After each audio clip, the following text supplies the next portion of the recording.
same, basically international law in practice. These are the subtopics that you can find. As you can see, two spots will be reserved for the displacement of the Rohingya population. Then you can write about current developments in jurisprudence, public health, security measures, gender and race-based violence, and of course, color crime.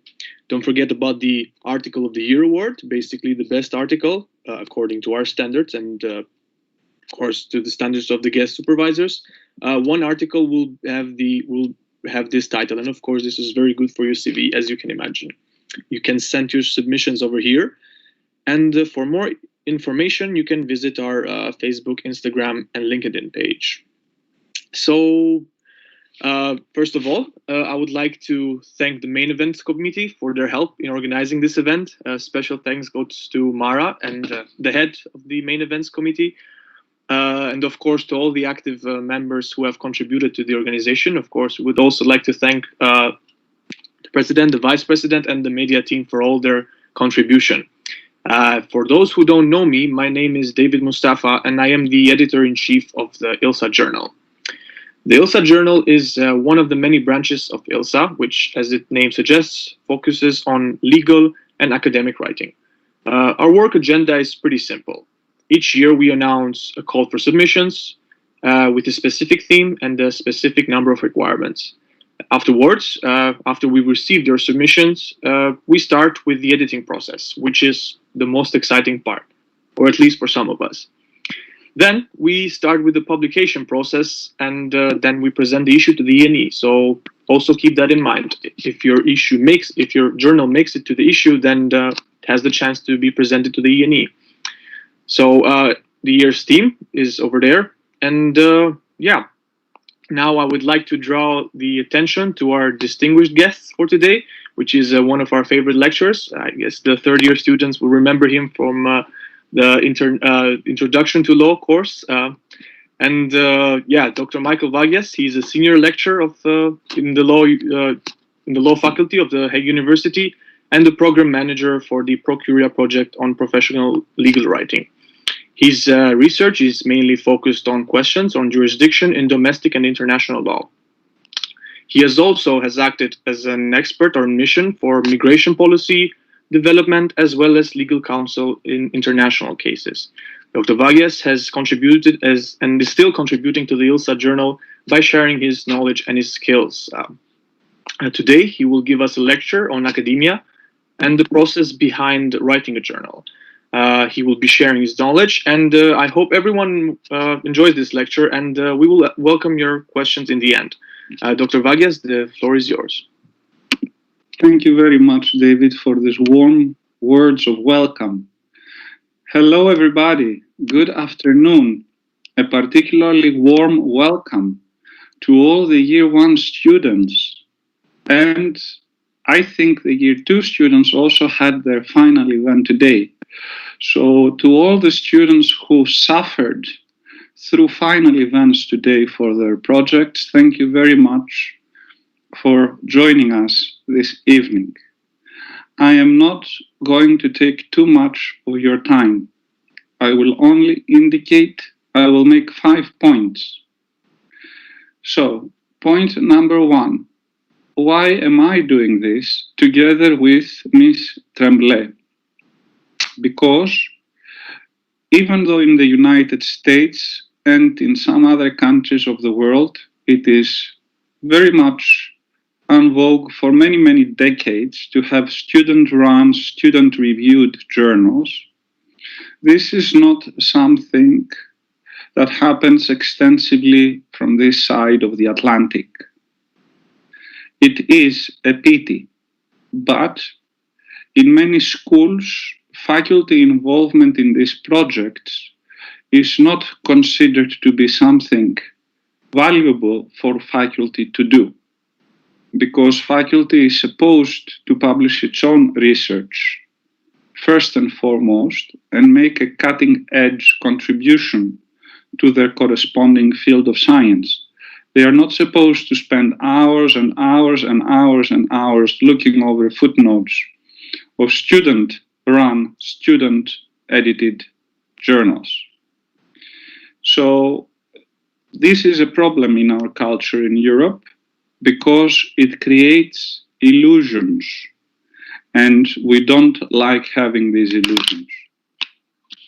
Point number one, what illusions does it create? That we're all better and bigger and blah, blah, blah. No, we are here to teach and to learn from you.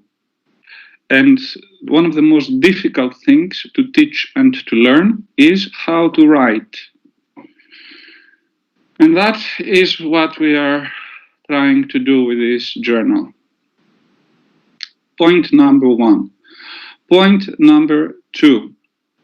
This year, the editorial board has decided to innovate, and we salute and support these innovations, particularly with the Paper of the Year award, with the Article of the Year award, and with the adoption of a special thematic. The reason why the editorial board has decided to do that is twofold. The first one is to stimulate your interest and your participation. And the second is to give to at least some of you the possibility of enriching your CV with an achievement. That means it will give you something to be extra proud of in your CV and hopefully give you some sort of a competitive edge when you apply for a work or for an internship placement in the future.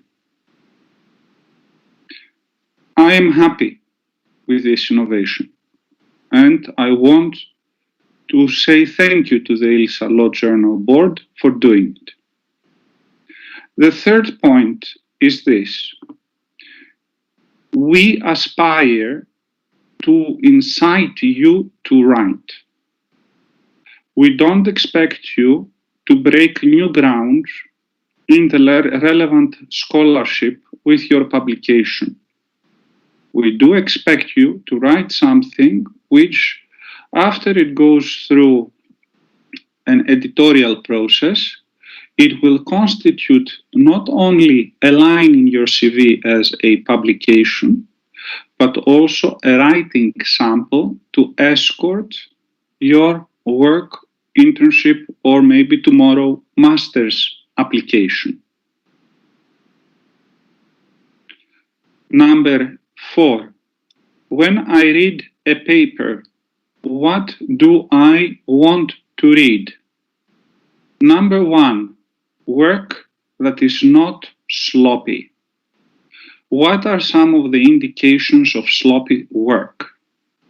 Papers written in the last minute that have not been reread and rethought of before they were submitted.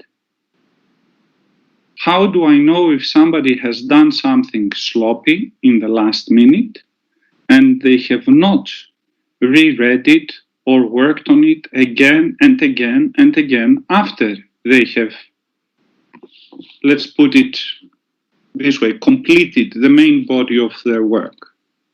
It is evident immediately.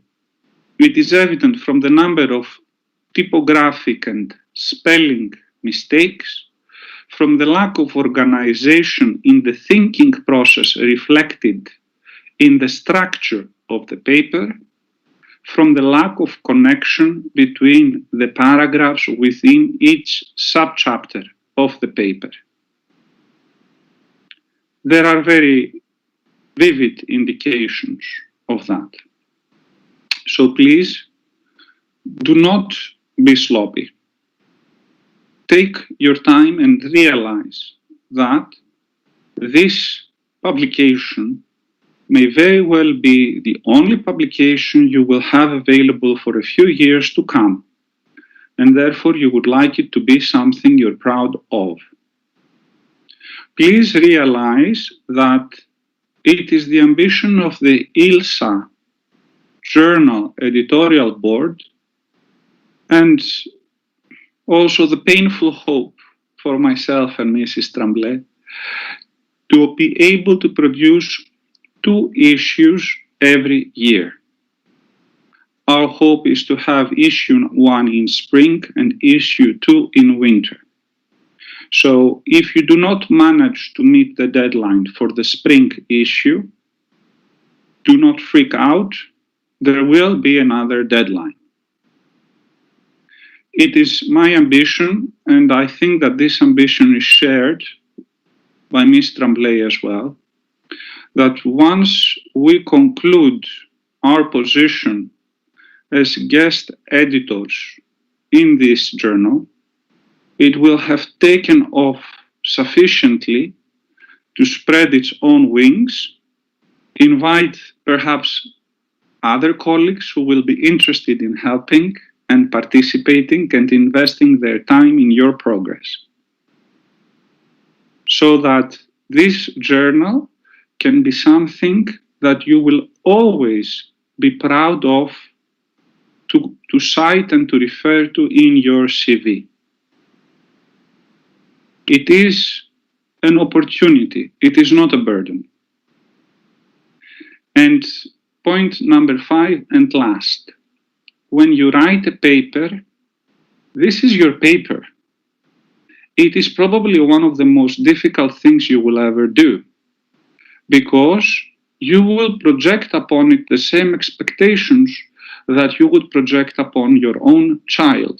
And that is expectations of perfection, expectations of excellence, of radiant beauty and sharp spirit. So that's all fine, but please be aware of the fact that no writing experience is ever easy. No writing experience that purports to do justice to the depth of human intellect and the strength of your voice is ever expected to be something that you can tackle 2 hours on a Friday night. This year, it is a special year because of the corona situation, but at the same time, I have to say that on behalf of Ms. Tremblay and myself, it is the first year that we have ever been approached by so many students interested in making a publication with the ILSA Journal. So if at some point getting locked up in your house and operating into a quarantine begins to feel like a waste of time, think of the possibility of using that time to enrich your CV, so that once the quarantine is over, your CV is better and stronger compared to what it was when it started. It is not an avenue of distress and torture. Making a publication is an avenue of hope and progress. With those words, we would like to welcome any and all submissions without fear or prejudice. And particularly because the journal is online, and I think that, David, you mentioned that it will also go to the Peace Palace Library so that it is accessible to a broader audience. Your work will also be read internationally. And this is something that we want to have for you. Exposure, international exposure. Thank you very much. I will stop here and I will be very happy to entertain any and all of your questions. Yes, thank you very much, Dr. Vagias. Thank you for the points. Now we will open the room for discussion. First, we will start by questions from the journal committee members. I will start with one right here. We have a question. What is the most important element we have to take into consideration in order to achieve a good academic writing?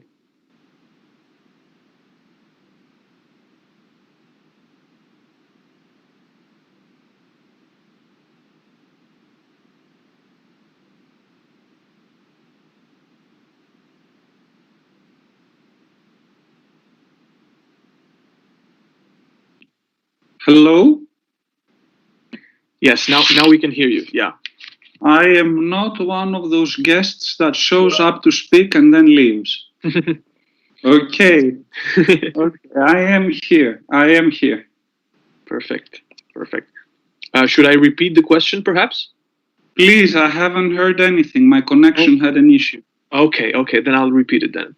So the first question is, what is the most important element one has to take into consideration in order to achieve a good academic writing?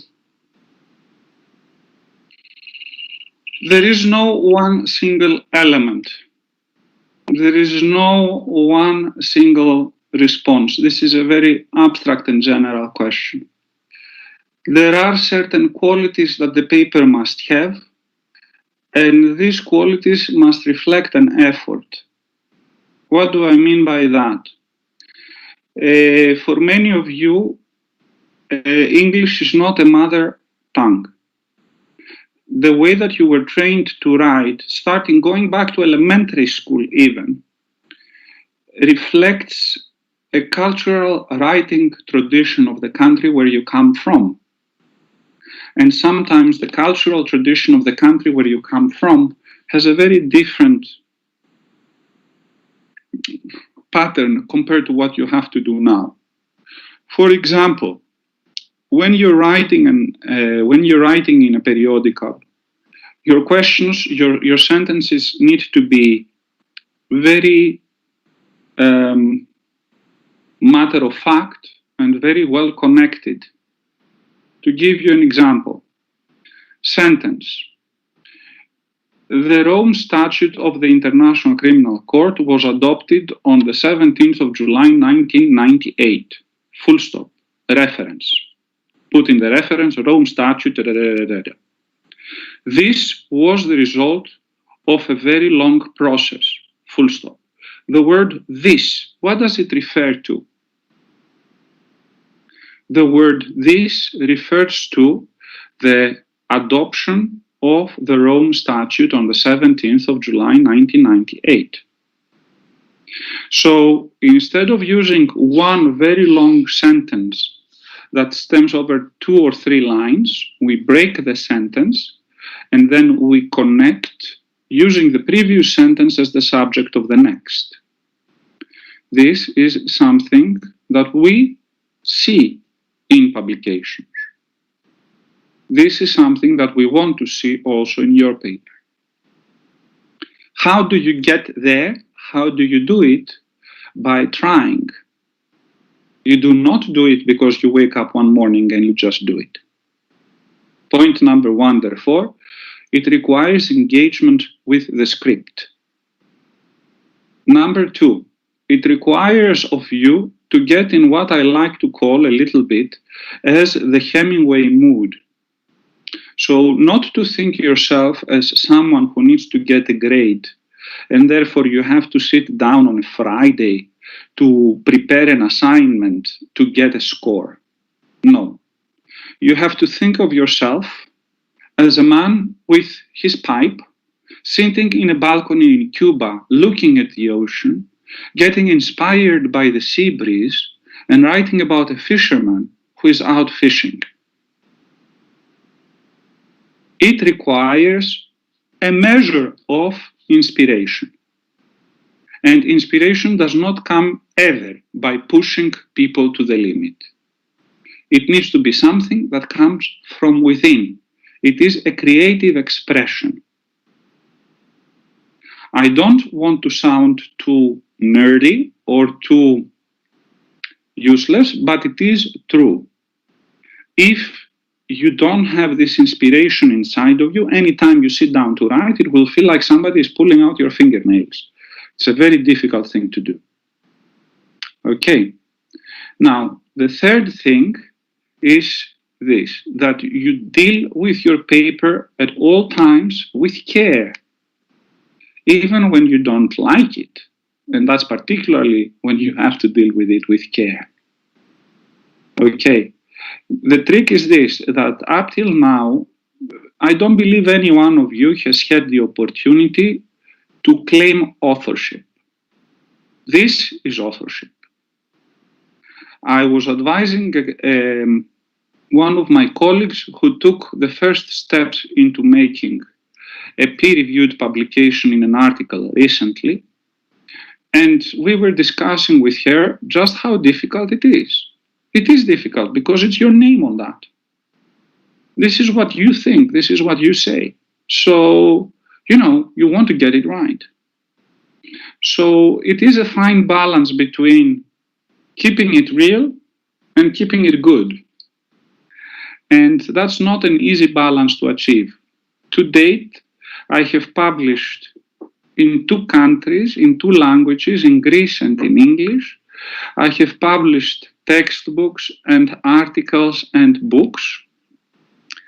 And even now, I'm telling you, although the process has become better, it's still nonetheless difficult. It's not easy, neither in Greek nor in English. So expect that it will take something out of you.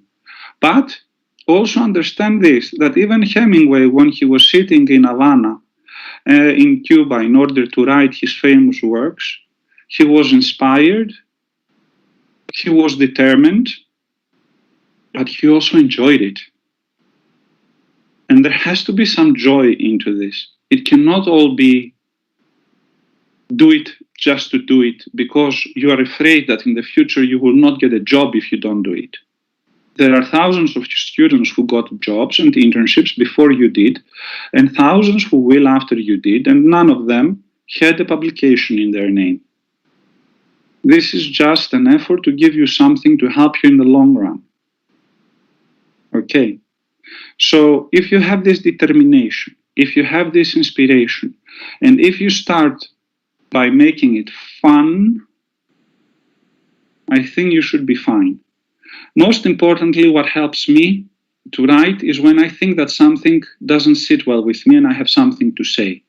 That's when I write, when I have something to say. When I don't have something to say, I don't write. I hope this helps. Yes, thank you. Thank you very much. That was indeed very motivative. I would first want to like to say that for the people who are following us live on YouTube, you can already submit your questions, and Mara will read them out loud later. But that's a pleasant surprise, David. I had no idea this was happening. Oh, yeah. Okay, go on. The thing is that not everyone is a member and not everyone can join the session via Teams. So we also made it possible for people to follow us on YouTube. So the audience can grow. So yes, yeah. So I had another question. It's about the peer review process. So I've heard that it is a painful process to an extent because you're basically exposing your work to other people who at sometimes might know much better than you. My question is, how do you pick your reviewers, and at what point do you say, okay, enough of reviewing, now this is my work, I want to preserve my originality? When is that point? How do you realize that point? Well, a review process is a process that typically takes place for free. So whoever does it does not get paid for it. You don't know who that person is, and they don't know who they don't know who you are either. So there is very little to stop you from calling them an idiot politely, and them calling you back an idiot equally politely. But this is not the starting position, because that is a position of arrogance. The starting position is that I'm not perfect, I can learn and this can improve, and I'm willing to help my paper improve and become better with anyone's time and effort to read it. So I appreciate the fact that people take the time and effort to read it and help me improve my work.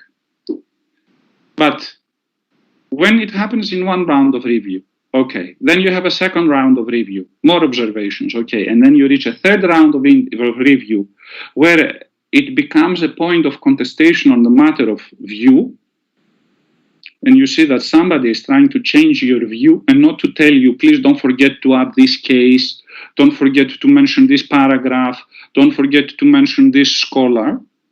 when it becomes not about enrich your work with this paper, with this, but it becomes like you should change this and you should change your conclusions and you should, then it's needhood.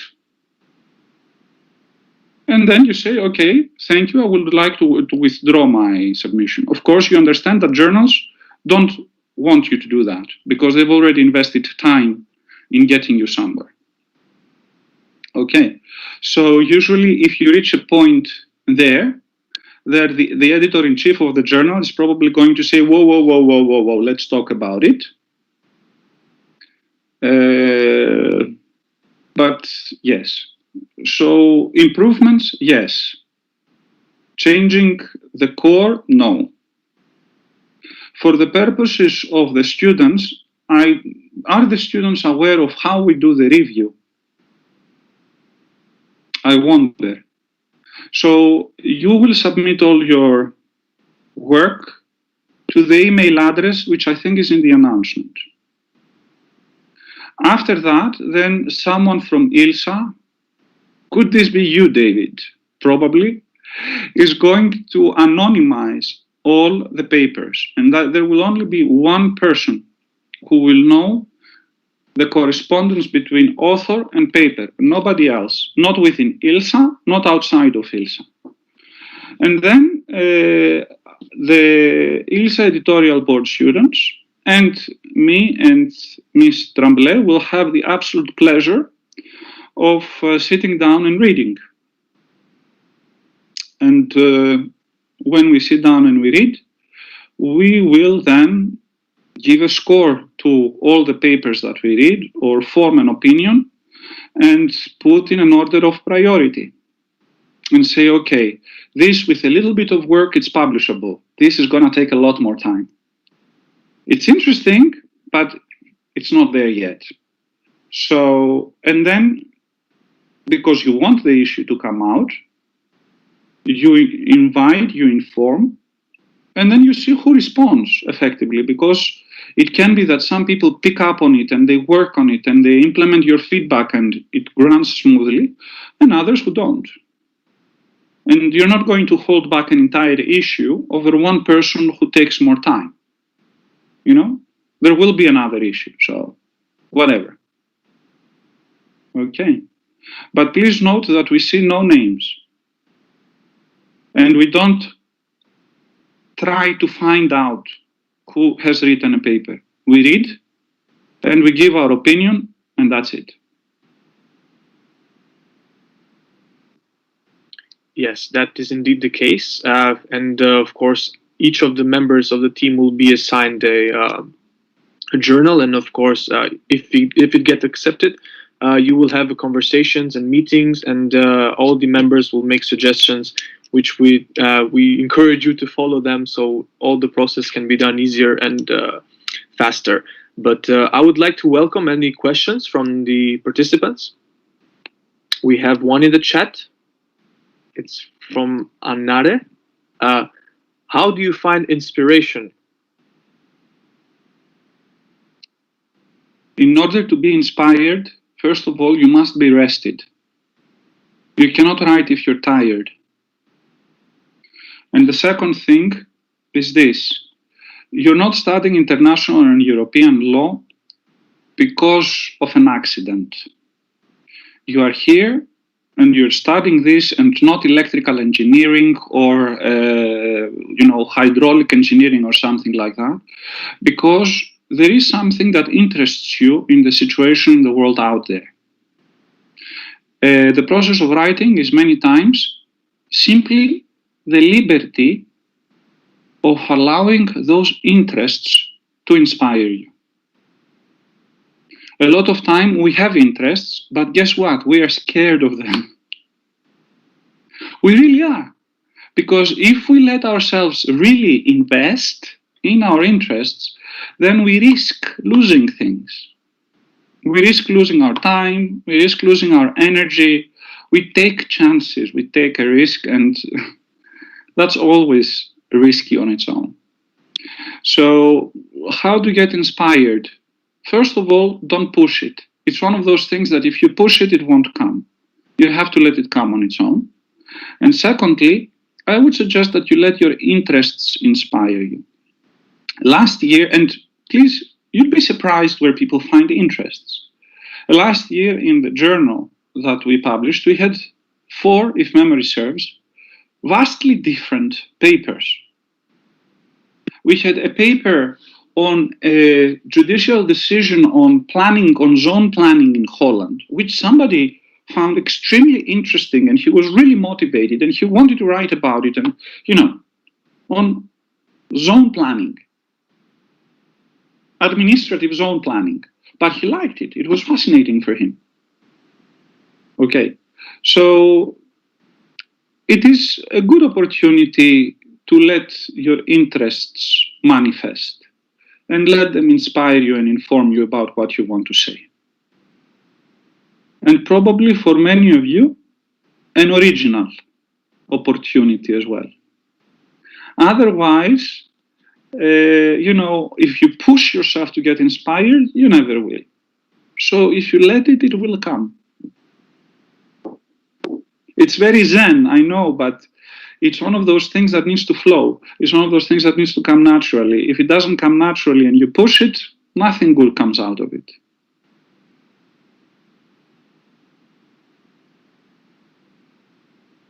Can you see me? Can you hear me? Yes.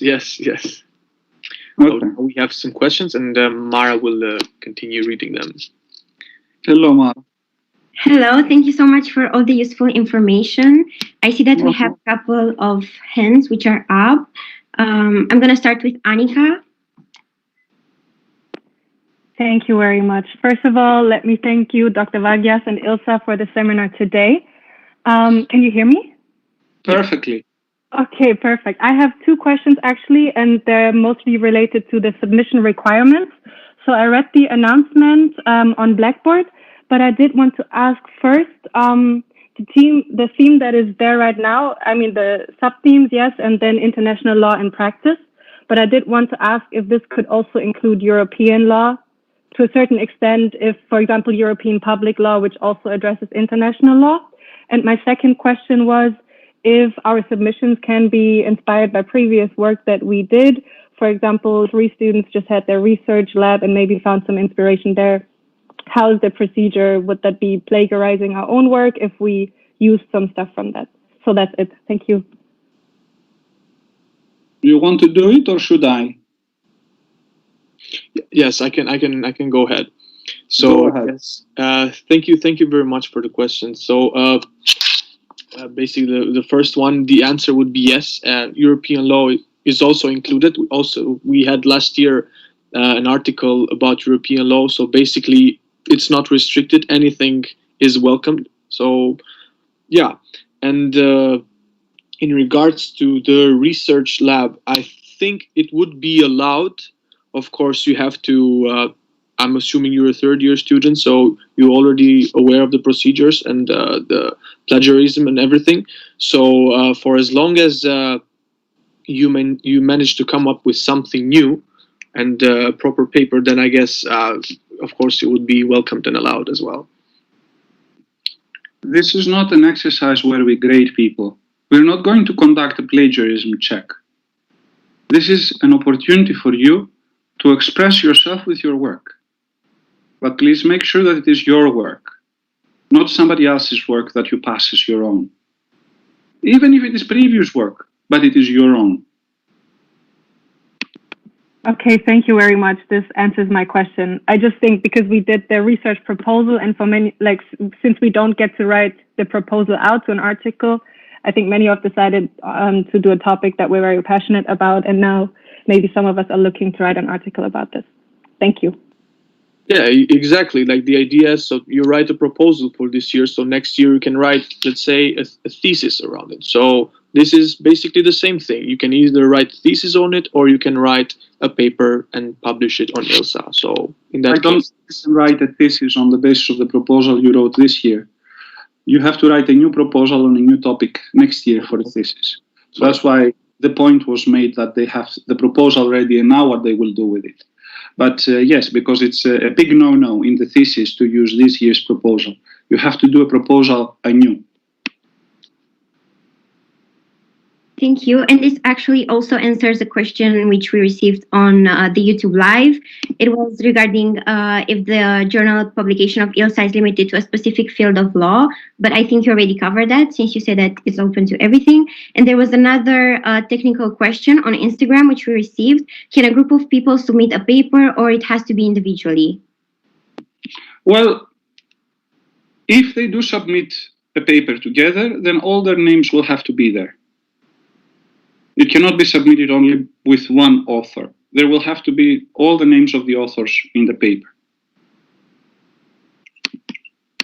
Okay, thank you. Now I will go to Carolina. Good evening. I have a question that it relates a bit to what was asked about the peer review, but it's more focused to individual review. So when do you decide that the paper is ready, that you should stop editing and just send it off and that you've done enough? May I? Carolina, may I ask, when do we decide as the reviewers or when do you decide as an author? As an author. The only answer is deadline. If every author was left to his or her own devices, taking into account how insecure authors tend to be about their work, because, you know, authorship is an artistic expression, right? It's not something technical. You fill in 1 + 1 = 2, and you know, and this is 8. There are people who work on their scripts for decades and years on end.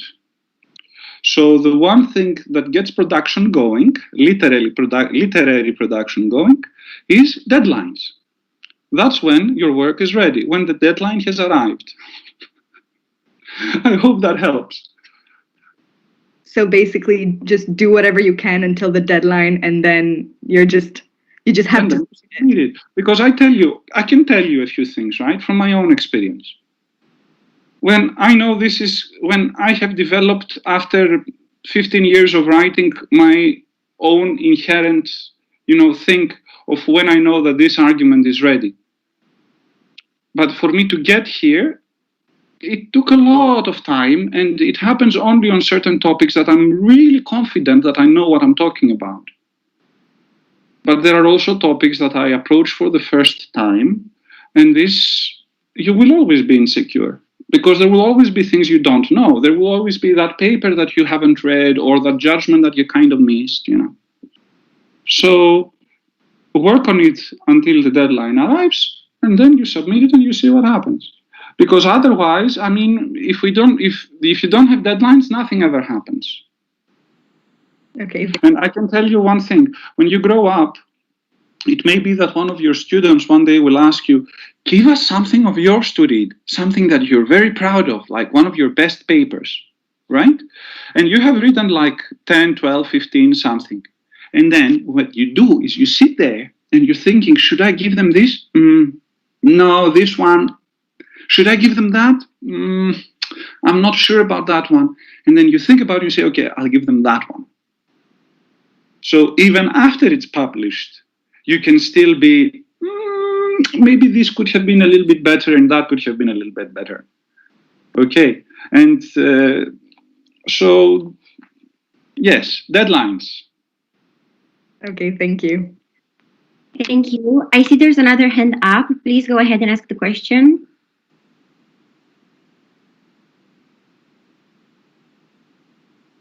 Kaisers. I'm sorry, I don't want to butcher the name, which is why I said that.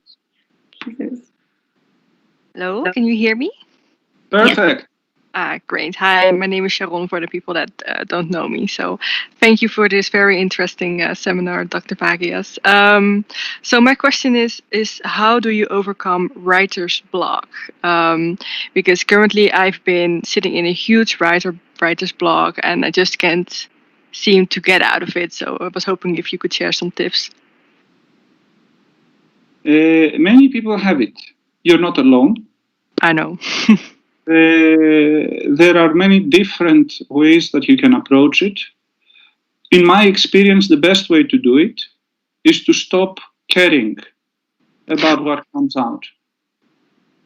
To appreciate that this is not the best thing you will ever write, that you will write many other things and you will probably like them more.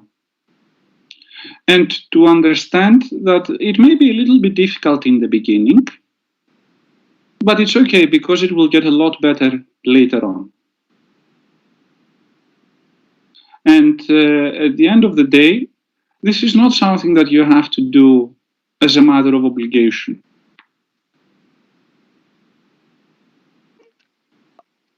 I guess he's stuck again, isn't he? Yes.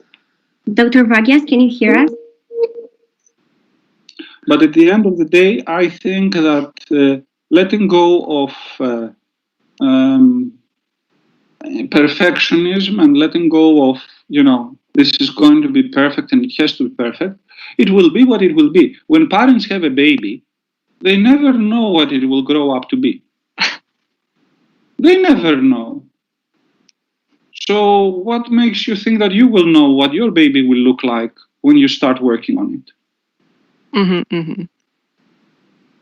And mind you, when you have a child, you only have two parents. In this case, it will be the author and at least 6 or 7 members of a board of editors. So, a long way before it actually happens. So that's what I would suggest to you. All right, thank you very much. Thank you. We received a question now. What's the next deadline for the ILSA Journal? So the deadline is on the 28th of February. It's after the spring break, so you will also have plenty of time to sit and think and come up with something interesting. Great. Now I will take one more question from Instagram. Writing an introduction and conclusion in a journal article, is it different from an essay? In the principle, it is not. In the practice, it can be. In most publications, the only things that get read are the title, the name of the author, the introduction, and the conclusions, in honesty. And if something is interesting there, then somebody will look further inside. But essentially, that's what happens. So introductions or conclusions. In the introduction, you introduce the topic, you explain why it is important, why it is topical, and what is the question, and in the conclusions, you offer your answer. So that's pretty much it. Thank you. Now we have a question from a first-year student concerning assignments. If we can also talk about them briefly, how to properly connect the legal basis to the facts in the analysis part of an assignment. Well, it is a little bit outside the context of the present debate. Nonetheless, in order to appropriately, whatever that may mean, connect, you need to make clear to yourself and to your mind what are the relevant facts and what is the relevant law. For most students in the first year of their studies, this represents a challenge because it is risky. Students are afraid of picking the wrong facts, and they are afraid of picking the wrong legal issue. So the facts is something that we will apply to the law. But first, we need to choose what kind of glasses we will wear in order to look at the facts. The same set of facts, we can look at it from many different legal perspectives: contract law, tort law, national law, international law, criminal law, public law, private law, and the same, and the like. But we have to make choices in what we address.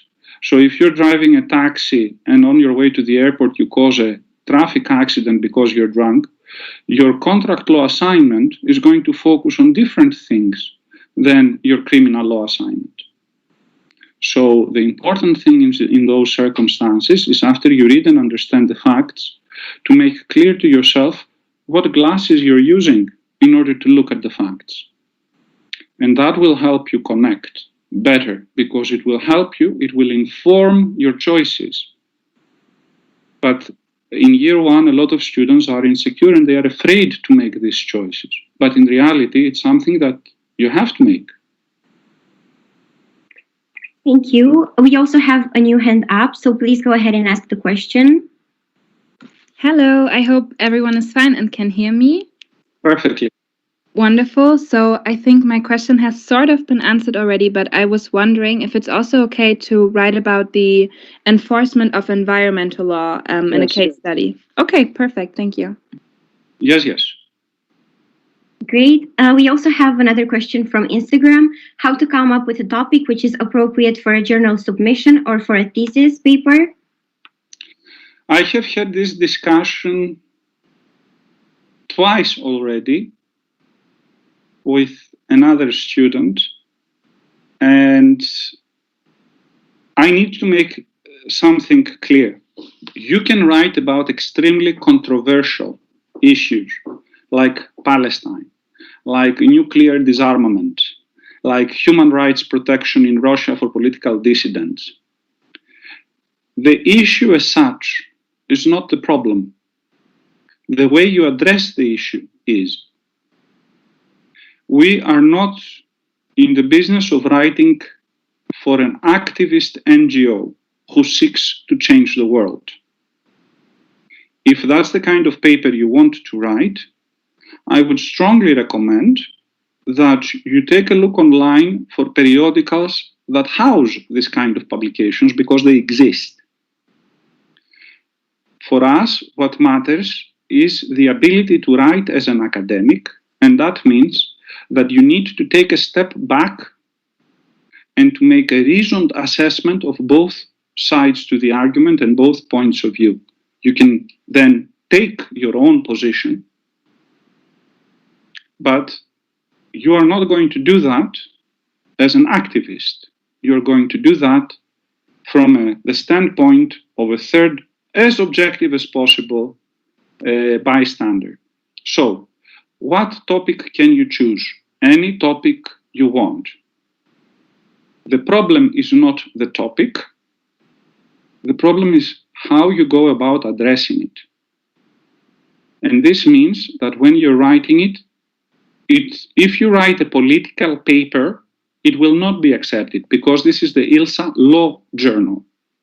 It's not the ILSA Political Review. Perhaps in the future, it might be an idea to think that maybe ILSA would like to have a little publication on political thinking, or something on socio-legal thinking, that we can do something multidisciplinary. Perhaps later on, food for thought.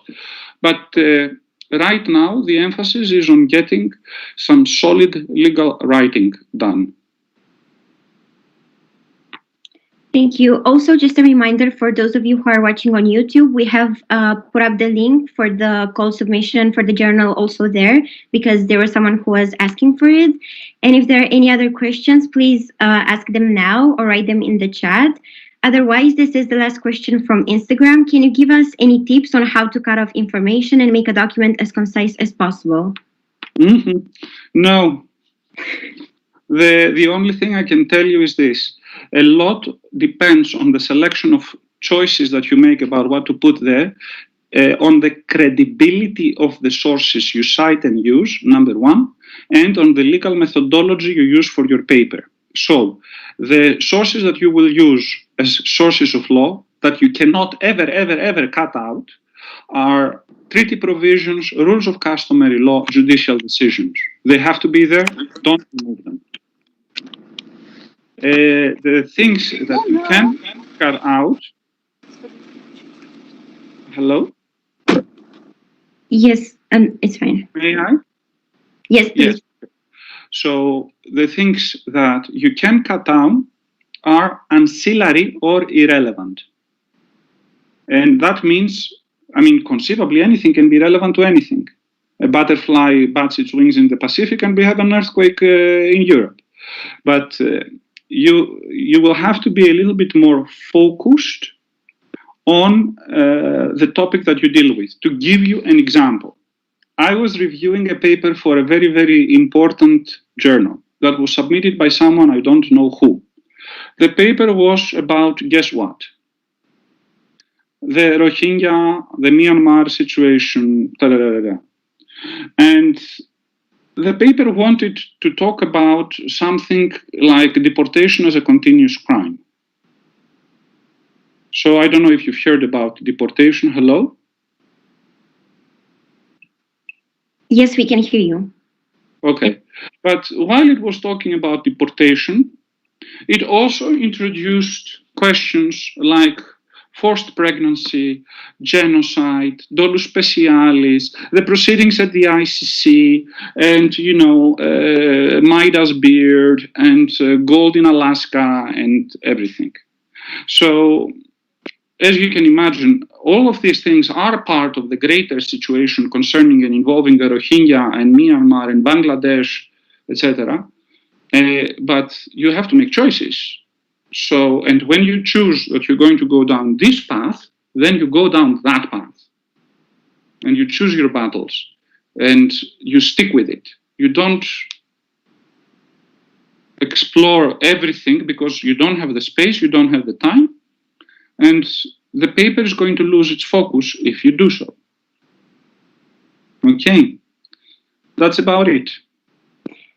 Thank you. And thank you everyone who submitted a question or asked one. It was definitely a very interesting debate. I guess the Q&A part of the event is now finished, and I will give the floor back to David. Yes, unless anyone has any final question, we can conclude this seminar. So, there's another question. You can go ahead. Hello, thank you for giving me the floor.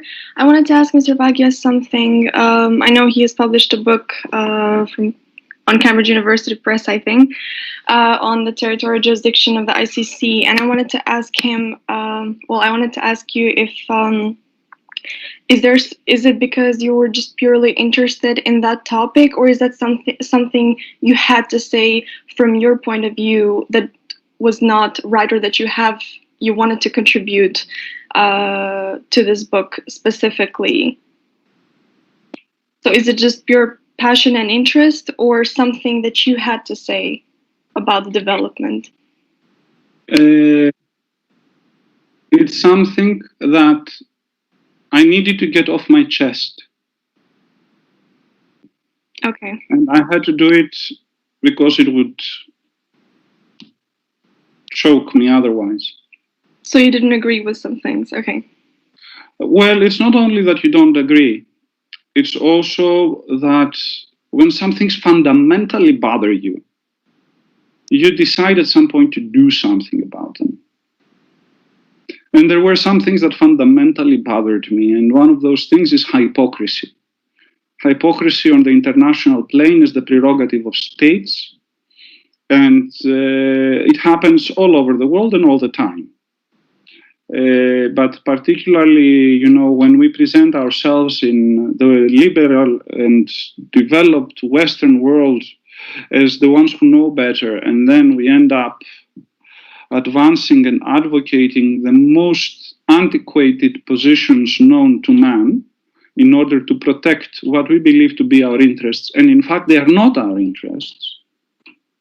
They are just the interests of a very select group of high-level politicians who want to protect themselves from the possibility, not the reality, but even the possibility of future prosecution. Because we're not, after all equal before the law. So please don't get me started, because you still see I have things to say. Okay. So in any event, after a certain point, when you have things to say, you say them. Okay, I think you agree with what other scholars say, for example, that the ICC has completely failed in its mission. No, I don't think the ICC has completely failed. I think that the fact that the ICC is alive, it's an achievement. You have to appreciate, if you have a national criminal investigation in a murder case, you can have more police officers, investigators, and prosecutors involved in that than you have in the investigation of a criminal situation involving millions of victims of rape and murder. So if you have a high-profile case under national law involving, for example, the disappearance or murder of a minor, you can have entire police departments working on that. For years and years on end, investigators, prosecutors, and police officers working together in a very concrete legal framework with all the power of the force behind them.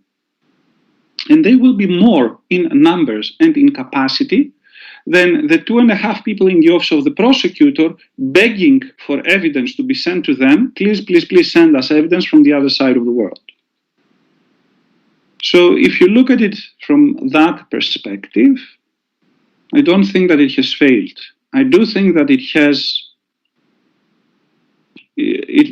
has to improve, but I think that we should also make sure that we don't look at this as a Hollywood TV show where we have investigators and prosecutors of the ICC jumping with parachutes from planes and going into the jungle to meet the victims and save them from a bad, ruthless dictator. This is not Hollywood. This is the reality. Okay. Okay, thank you very much. Okay, any final questions? Yes, I have a quick question regarding the structure. If there is anything we have to know about the structural integrity of the work, how is it better to use subheadings? Is it better to divide it by chapters? When I'm looking into structure, what I want to see is that there is a flow of meaning, that you don't jump from 1 to 3 to 5 without any explanation or reasoning. Whether you want to do it with chapters, sub-chapters, headings all around, that's entirely up to you. The question of structure is this. You have the definition of murder. Whoever takes the life of another intentionally shall be liable to a life imprisonment sentence. Then you're looking into the facts whether the taking of the life of this person qualifies as murder. For me, it will be problematic if you don't deal with the question of intentionally. So if you jump it, and this is a structural issue. Okay.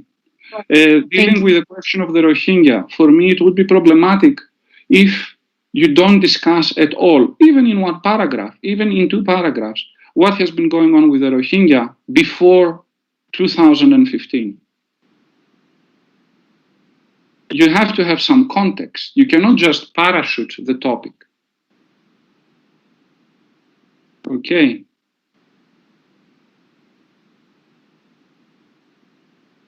Yes, that is clear. Thank you. Okay, so if there are no further questions, we can conclude this meeting. Can I say 2 words in conclusion? Sure, go ahead.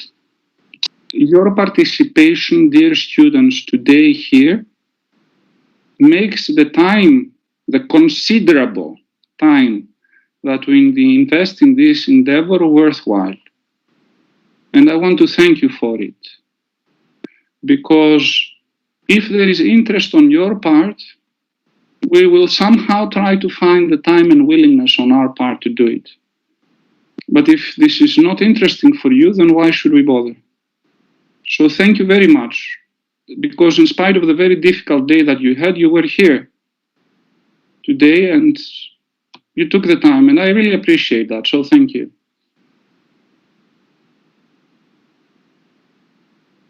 Okay, so I see one hand again. Yeah, I just wanted to say that when Mr. Vagias said that we're also thankful from our side that he's there, because not every lecturer is available for these kinds of meetings. And I remember when I was in year 1, so 3.5 years ago, we used to have these types of meetings with Mr. Vagias and other lecturers available from ILSA, organized by ILSA, and not just about the journal, but about their background and their life, how they got where they got. And I think I remember them at least as moments that were very inspirational to me. So I think the more we have them, the better is for us. And if anything, we're just lucky that they're there and they're doing these meetings. So thank you. I am blackmailed. I don't do this out of my free will. I have David and company who are on my case with emails. Don't forget, you promised. You promised. I am very grateful. Thank you for saying that. Thank you. Yeah, thank you very much for the kind word. We will make sure to do this again if Dr. Vagias will accept, of course. But we will also try to invite other lectures so we can get a colorful, let's say, seminars and provide for more opinions. But to conclude, I would also like to thank very much Dr. Vagias. This is very inspirational. This is coming from you. It's very important for us, and it really has an impact on young writers who want to start and don't know how to do it. So in that regard, thank you very much, and thanks for the insight. So I hope everyone enjoyed this workshop, and I hope that you found it helpful. We will be looking forward to your submissions and forward to see and discuss anything that is relating to the journal. So if you have any further questions, please let us know. We will be happy to ask them to you. And please don't forget, the deadline is on the 28th of February. So until then, we'll see each other. Okay, then I will wish you a good night, and thank you everyone for the participation, and yeah, have a good week. Bye-bye. Thank you. Bye. Thank you. Bye-bye.